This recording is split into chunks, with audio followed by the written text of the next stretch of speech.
Homelessness is a major theme of the city's new proposed budget. $63 million in spending for homeless programs, $17 million more than last year. City Manager Spencer Cronk right here announcing the $4.2 billion spending plan yesterday. Live with us in studio to talk about that and how you specifically landed on that $62.7 million. Good morning, and how did you get to that number? Good morning. Thanks for having me here. You know, it was really a lot of work talking to both our departments, the community members, and then a lot of service providers on how to make sure that we were redoubling our efforts to look at every single dollar that we had available to put towards homelessness. Yeah.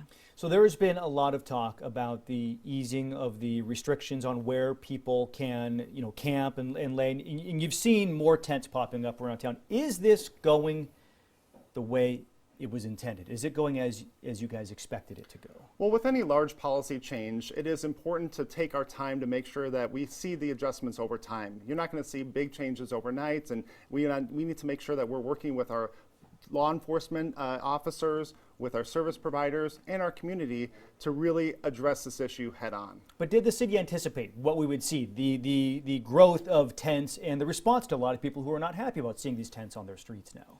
I think it's important to know that we do have a homeless challenge in our community. And so wherever these individuals are that are experiencing homelessness, whether they're moving around from place to place, but we are seeing that it's now more visible. And that's really the moral imperative that we have as a community to address this. I want to talk about how you want to fund that money. You said you want to increase property tax revenue by 8% to fund these programs. How does that play out when it comes to the future of these programs with the capping of the taxes as well? What's going to happen in the future? Yeah. Well, part of the investments that we're making this year are one time. So for example, we are making some critical infrastructure improvements to the arch, which is located downtown. Those can be capital projects that are just spent for one-time resources, so we won't have those ongoing expenses.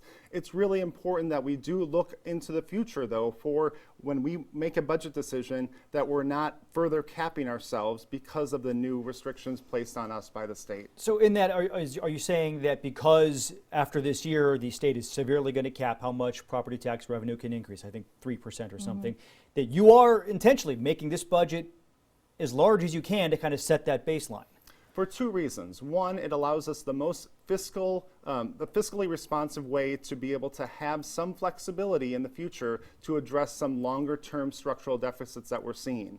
Without going to the 8%, I was looking at a $46 million deficit in 4 years. By now going to the 8%, we can reduce that to $28 million. So we're slowly chipping away at that future deficit by allowing us to go to that 8%.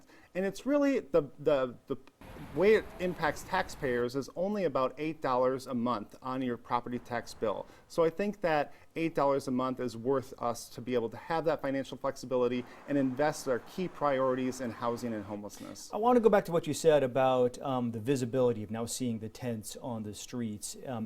Was that done strategically to bring the issue to people, make it more visible for people to then support now this increased spending on homeless programs? No, I think this is really about a moral issue, to say we cannot as a community afford to have anyone living in our streets. And we need to make sure that we are putting all of our resources so we can support anyone that's experiencing homelessness.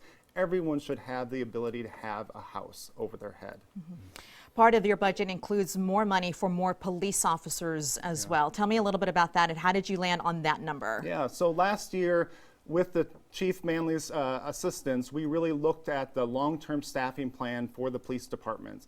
And so we started that with last year's budget, continuing that, and so we are on a trajectory to continue to meet that staffing plan over time.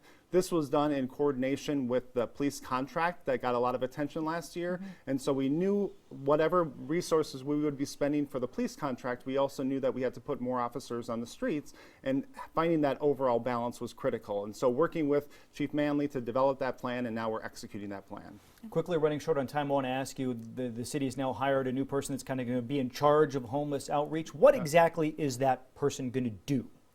The biggest thing is to make sure that we as a city are coordinated. We have a lot of people doing great things for people experiencing homelessness, whether they're service providers in the faith-based community, even in our business community.